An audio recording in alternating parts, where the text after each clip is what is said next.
Hi! Hello! Welcome to my channel. ఈరోజు మీకు ఎండతో పని లేకుండా, ఎండలో పెట్టకుండా చక్కగా ఫ్యాన్ కింద కూర్చొని పెట్టుకునే కరకరలాడే బియ్యపిండి వడియాలు ఎలా తయారు చేయాలో చూద్దాం రండి. వీటి కోసం నేను 1.5 గ్లాస్ బియ్యపిండి తీసుకున్నాను.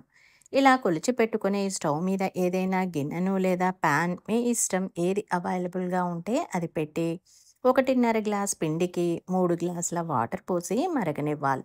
మరుగుతున్నప్పుడే ఒక స్పూన్ సాల్ట్ వేశాను. మీరు మీ టేస్ట్‌కి తగ్గట్టు వేసుకోండి. ఇలా మరుగుతున్నప్పుడు పిండిని కొంచెం కొంచెం వేస్తూ ఉండలు రాకుండా స్టవ్ సిమ్‌లో ఉంచుకొని కలుపుకోవాలి. పిండి మొత్తం మంచిగా కలిసేలా ఇలా మెదుపుతూ కలుపుకోవాలి. ఇలా కలిపిన తర్వాత ఒక స్పూన్ వాము, ఒక స్పూను జీలకర్ర వేసి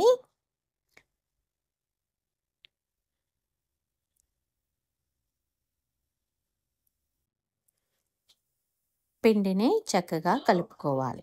ఇలా కలిపిన తర్వాత 10 నిమిషాలు సిమ్‌లో పెట్టి ఉంచాలి. పిండి మంచిగా ఉడుకుతుంది.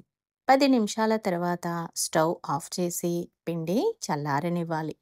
కొంచెం చల్లారాక పిండిని ఇలా మెదుపుతూ కలుపుకొని ఒక స్పూన్ ఆయిల్ వేసుకొని పిండిని చక్కగా కలిపి ముద్దలా తయారు చేసుకోవాలి.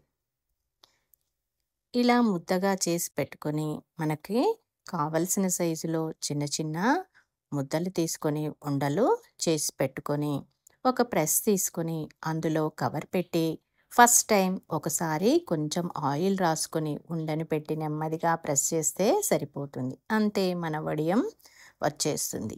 వీటిని ఒక కాటన్ క్లాత్ కొంచెం తడి చేసి వేసుకొని దాని మీద వేసుకోవాలి.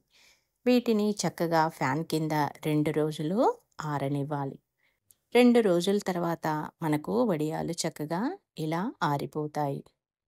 ఇప్పుడు ఇవి తీసి మనం ఒక గిన్నెలో వేసుకొని బాల్కనీలో ఉండే ఎండలో ఎండబెడితే సరిపోతుంది. వడియాలు మనకి ఇలా ఎండిపోతాయండి. వీటిని ఆయిల్ కొంచెం ఎక్కువగానే వేడి చేసి ఫ్రై చేసుకుంటే మనకు కరకరలాడే వడియాలు రె ఇవి ఒక డబ్బాలో స్టోర్ చేసుకొని 1 ఇయర్ వరకి తినొచ్చు. ఇంకెందుకు ఆలస్యం? ఎండాకాలంతో పని లేకుండా ఎప్పుడైనా చేసుకునే వడియాలను మీరు ట్రై చేసి ఎలా ఉన్నాయో కమెంట్ చేయండి. ఈ వీడియో మీకు నచ్చినట్లయితే please like, share and subscribe.